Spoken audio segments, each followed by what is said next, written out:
So, this is the process that I went through. The process I didn't go through in my first company, which wasn't so successful. And this is why I still think you should do these major steps when you're considering starting a new business of any type. I'm talking about technology business, it could be a service, it could be an IT company, it could be anything at all. So, number one, you've got a good idea. Does anyone give a damn? You know, are you going to be able to make money out of it? Does anyone want it? My first company, we started up, we didn't do any market analysis. We knew that we were really clever people, we thought we were. So we went away and designed a whole range of instrumentation that was directed at completely the wrong market, with the wrong features, the wrong cost point. We spent about £100,000 developing something that really was targeted in the wrong way, and we should have spent the effort elsewhere. So your market analysis is really, really important. Is the market going to be big enough? Are you going to be cost competitive with whoever's out there? Are there huge barriers to entry, which means it's going to be really, really difficult for you to actually get there, and that might affect how you go about approaching the market. Do you go through someone who's already in the marketplace and you offer them an upgrade to their product range that gives them a USP? You've got to do all this. It's your very, very first step once you've identified an opportunity. So let's assume that you've got through that first step. Yeah? There's people out there who are going to want what I can create, my service, my IT, whatever it is. You've then got to think about how you protect it. What's your intellectual property strategy? Now maybe you've just got an idea and there is no patentable IP. So you're going to get there by being offering a fantastic service, or offering the first person to offer a particular service or a particular type of product or whatever. And you know you're going to survive by being very, very fleet of foot. You know, or maybe you've got access to a market that no one else has got, and you're going to protect your position like that. But you've got to have some way of protecting your position. What's going to stop someone with more money coming in afterwards and taking away all your hard work when you've shown them there's an opportunity here? But traditionally, especially with tech, you're going to look at filing patents, you're going to look at having trade secrets, you're going to look at generating vast amounts of know-how, which makes it very, very difficult for someone to copy what you're doing. So, something like this.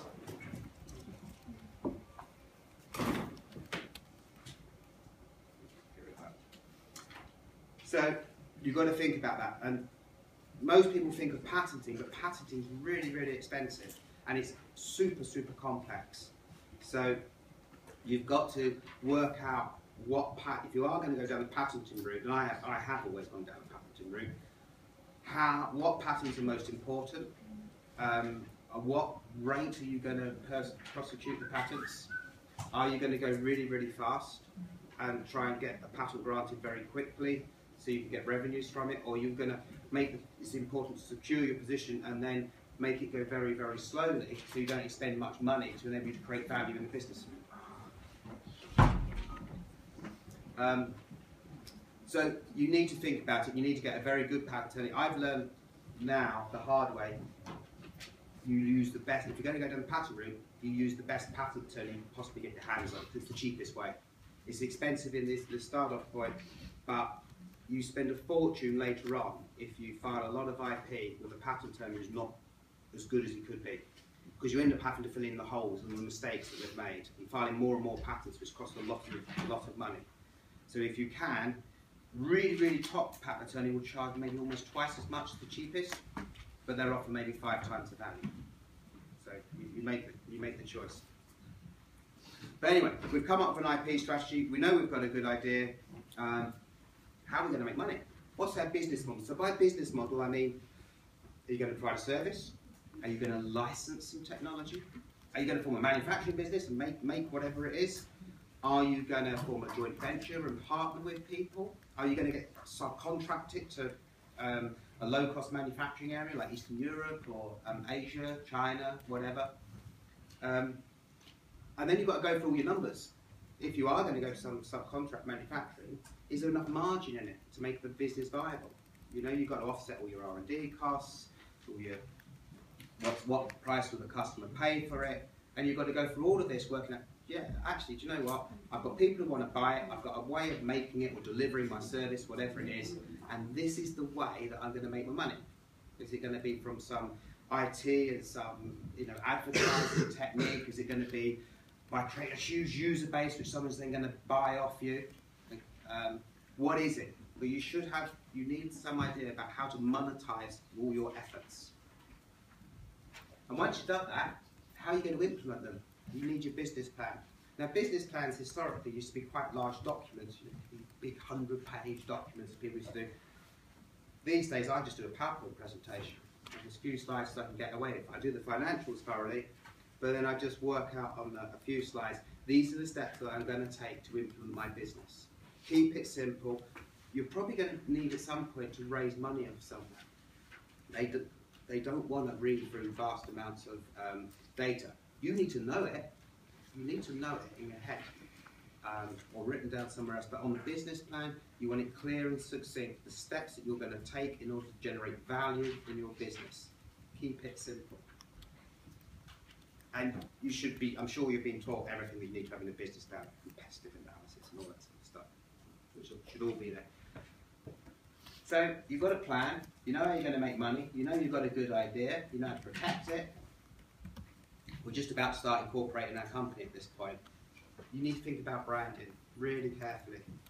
There's so many people who come up with crazy, stupid names for companies, you know. Lists of words which are really common search terms. So you try to find the company. There's a company that's doing quite well in the tech space in my area called Control Power Technologies. You try and find them on the web. It's practically impossible. All those words are generic words, you know, and you get a million hits, and you have to wait for it all to find them. You know, you need to be clever about how you find them. I chose magnomatics because it's a completely manufactured word. It doesn't exist. It's not even the right derivations from Greek or Latin. You know, it should be magnematics or magnomatics, but never magnomatics. And when I was searching for it, I couldn't find a single hit on magnomatics. So I knew that if I got that name, one, I'd be able to get all the .com sites. I knew people would be able to find me really easily. I didn't have to pay a fortune for really expensive SEO search engine optimization early on. Straight away, if people put in my name, they were the company name, they were going to find it. Also meant that I could get the company name easily, I could get loads of trademarks easily. So all these things are important. And then you need to think about the image, what's going to be your logo. There's a whole science behind logos a lot of people don't realise. The big classic logos, they either got symmetry or they've got complexity or they're of a natural shape. And all of this means something to different markets. Okay? So when you're thinking about that and your colour choices, are you going to go down an environmental route, which is very popular? Magnomatics is green, it's an environmentally conscious company, all about efficiency, etc. Put a bit of effort into it early on. It's much cheaper than changing all your branding later on. Have to go to some big consultant and change everything with all your customers and your suppliers or whatever. A little bit of thought early on about how you're going to market yourself is a good idea. Okay, so we've done all of that. We're ready to press the button. We've got our company name. We know how we're going to run our business. You've got to incorporate. Now you can just very quickly buy a company off the internet and just set it all up. And you don't need to have any fancy legals or anything like that. But I would recommend that you do. You may be set up on your own. Likely be setting up with a few colleagues or friends or something like that in the early stages, or partners. And you're all positive, you all want to achieve the same things, you're all highly aligned, it's going to happen, it's going to be the best thing since sliced bread, you're all going to be millionaires in 3 years' time. And then what actually happens is that you get down the line a little bit and you have a disagreement. And someone's not pulling their weight, or they've not developed properly, or they're beating up on the staff, and they're not following the culture of the business. And I'm going to talk a hell of a lot about culture later on. And you've got to get rid of them. But they own a chunk of your company. And you haven't got a proper service agreement or a shareholders agreement. You're going to have a nightmare. I'm talking from experience because I've had exactly this situation. And it was a nightmare, and nearly lost the business over it. And it's one of the most stressful things you can ever go through, and you don't want to do it. So get a good lawyer, get proper shareholders agreements, proper service agreements. It's going to cost you a few £1,000 to £3,000, but it will save you tens of thousands of pounds later on should anything go wrong. And the likelihood of something going wrong in small businesses in various different ways is so high, you've got to assume that it's more likely than not. Hopefully it won't, but it's very, very possible.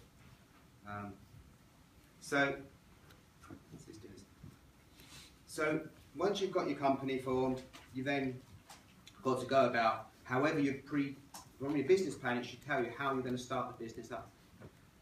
Is it enough that you can straight away, you've got a service and you can just start trading with very little money? You can borrow some money, you can put some money of your own in, you can borrow money of your family and your friends, colleagues, whatever, and get going like that. Or do you need a chunk of cash that's a bit more than you can get from friends, etc. Friends and family is the best route, by the way, because you keep all of the equity in the company and gives you time to build some value up before you need to go and try and get some money off a bank. Friends and family and grants. You can get grants earlier on. There's so many government initiatives at the moment, especially in tech space. There's all sorts of things that you can go for. And you need to learn what they are and get some advisors. But you may need a bit more money than that. You might need to go around angel investors. You might need to go around venture capitalists. You know, if you need a couple of million or whatever to get you going, or a few hundreds of thousands of pounds. So, but that's the next part of the journey. I always think it's best to build some value first, even if it means earning hardly any money whatsoever in the initial stages. Build some value in the equity in the company first, and then, if you need to raise big money, then go to the markets, because you'll get a higher valuation. If you've got a tech company and you're spinning out of a university or something like that, typically you might get a valuation of £750,000 on an idea, and some traction and some demonstration of an early prototype or something like that. And the VC might put in about £500,000, so they'll end up owning about 40% of your company right off. So that's, if you haven't done anything else at all, that's where you're likely to start if you've got tech. IT companies will probably be the same if it's a really good idea and they've got an obvious route to market. But if you can leave it a couple of years, my first money to magnomatics, I got just over £500,000 after about 2.5 years of trading, and I got a pre-money valuation of 2.7 million. So I didn't dilute anywhere near as much. Then, wherever you are, it could be you're in a job, it could be you're just graduating or whatever, but I'm a great believer, you pretty much got to throw yourself in. If you do it, I've seen so many people, and I'm helping out a lot of businesses at the moment, so many people who start off thinking, well, I won't take a risk, I won't leave a day job, I'll work weekends, I'll work evenings, and I've got one company I'm working with, I've got a cracking idea, 14 years of achieving nothing of any tangible note. They've sunk about £15,000 to £20,000 of their own money into it over this period, and they've gone nowhere. And they're sitting on a really good idea, and it just, you know, it's terrible. You've got to believe in it. You've got to have passion for your idea if you're going to grow it. You know, if you don't believe in it, no one else is going to believe in it. Yeah, so, and no one's going to invest in you unless you're showing commitment. And they normally want you to show 150% of your time commitment, and a chunk of cash as well if you can, as much as you can afford. So you've got to throw yourself into the process. And you've got to start your first bit of selling. You've got to use the passion you've got for your idea to try and persuade other people to join you. Maybe you can't afford to pay them very much money at the moment, but you can't do everything on your own. Yeah, so you've got to sell the dream to people. People are, I'm going to keep talking about this, but people are what makes the business. They're your prime asset. They're more valuable than even your technology or your idea or anything else, because they're the people who are going to drive it forward. So the quality of the people that you manage to get on board and the passion you manage to impart of yourself into them is going to have a massive influence on how effective your business will be. Absolutely critical. You're going to have to put a lot of work in, and especially in the early stages. You've got to know that it should be fun. It should be enjoyable. You shouldn't be starting a business that you don't believe in and that you haven't got some passion about. It's imperative, because to start off with, you're going to be the CEO, you're going to be the CFO, you might be the technical lead, you'll be head of marketing for sure, and sales, and you might even be doing, you know, bookkeeping and all those other things. And it just means the days get quite long, and weekends get quite short. So you've got to be prepared for that. But if you're really into something, it's a great fun. It's really great fun. And that fund has got to be created for your employees as well. I'm going to give you some figures later on in the talk towards the end, but it's really important that you create a great environment for the people who work in your business, who are working with you. You never say they work for you, they're working with you. Okay? They're creating value for you and hopefully for themselves as well. And you need a very inclusive culture. It should be open, you should share information. Don't try and hide information from people, it doesn't work. Yeah? People want to believe in you and trust you. And you've got to start that from the beginning. It's even more important in the beginning, if anything, because you haven't got the money to necessarily pay them the going rate. So, this is the business model that we sort of started off thinking about for mathematics. Did develop a bit over time, and it's changed a bit again now, but this is pretty much where we started off. So, over here, not showing up, is it? I haven't got a pointer, have we?